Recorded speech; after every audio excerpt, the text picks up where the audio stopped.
How to fix cursor not showing on Windows 11.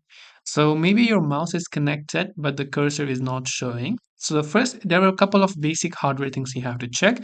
If you're using a Bluetooth mouse, then just make sure that there is enough battery power for it to function.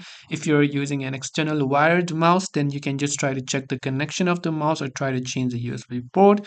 Or if you're using touchpad, right, then maybe your touchpad is disabled. So there are a couple of things that could be happening. Now for this, I'll just leave my mouse aside on the top right and I'll just navigate using the keys. So just press the Windows button on your keyboard and just type in touchpad. So when you type in touchpad, by default only you can use the arrow keys to navigate this. As you can see, I'm not using my mouse.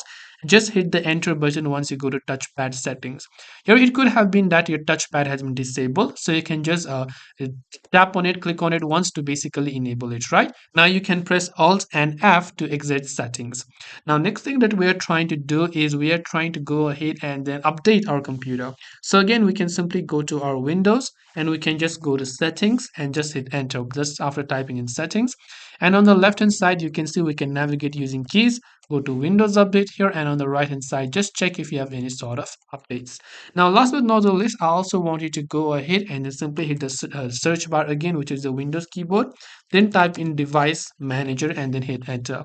Then once you type in device manager and hit enter, there will be different sort of devices, and as well you can see you can press the tab button if it's not already selected. So when you press the tab key, it will go selected there.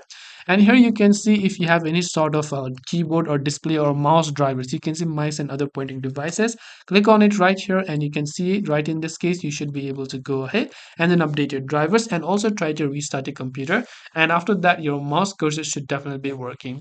Hope this video helped you. If you have any questions, feel free to leave them down. Thanks for watching and see you in the next video.